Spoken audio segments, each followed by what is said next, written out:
या विषयावर एक साधा फोन करून विचारलं का, किंवा आदित्य ठाकरे यांना विचारलं का? मुळात जी बैठक झाली असं म्हणतात, त्या बैठकीला मी उपस्थित नव्हतो. मी दिल्लीमध्ये माझ्या पुस्तकाच्या कार्यक्रमाला होतो. मी शिवसेना या पक्षामध्ये जन्मापासून आहे, मी परत सांगतो.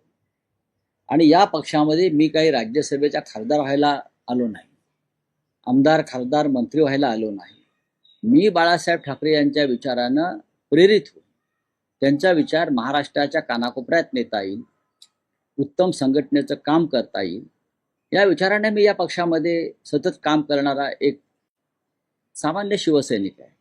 जरी मला बाळासाहेब ठाकरेंनी पक्षाचा नेता केला, अनेक वर्ष खासदार केला, तरीही मी स्वतःला एक शिवसैनिक मानतो.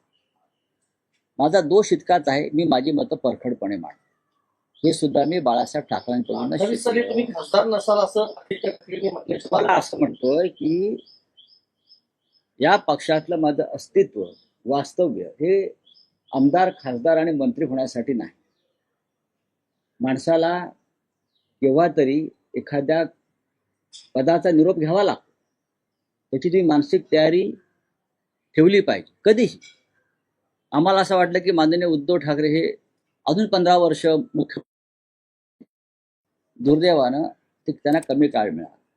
नियतीच्या मनात काय आहे कोणी सांगू शकत नाही. आदित्य ठाकरे राज्यात फिरत नाहीत अशी नाराजी. उद्धव ठाकरे हे पुन्हा मुख्यमंत्री असतील का नसतील?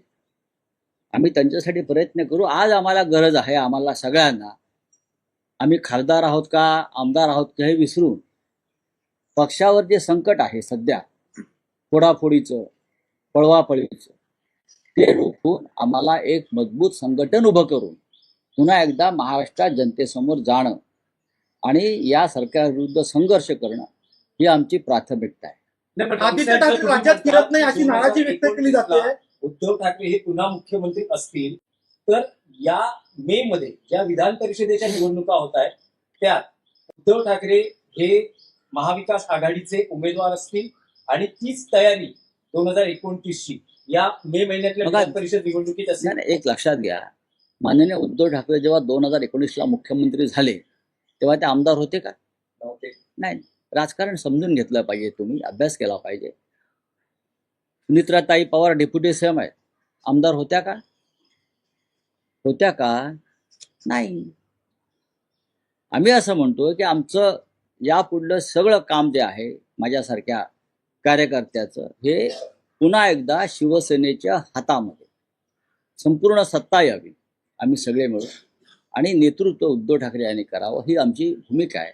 त्याच्यामुळे ह्या ज्या तुम्ही काय गोष्टी सांगता या पानसट आणि अशा गोष्टीकडे लक्ष द्यायला माझ्यासारख्या माणसाकडे वेळ नाही. काही हितचिंतक सोशल मीडियावर अगदी ठामपणे असं सांगतायत की संजय राऊत हे शिवसेना उद्धव बाळासाहेब ठाकरे पक्ष सोडणार, असं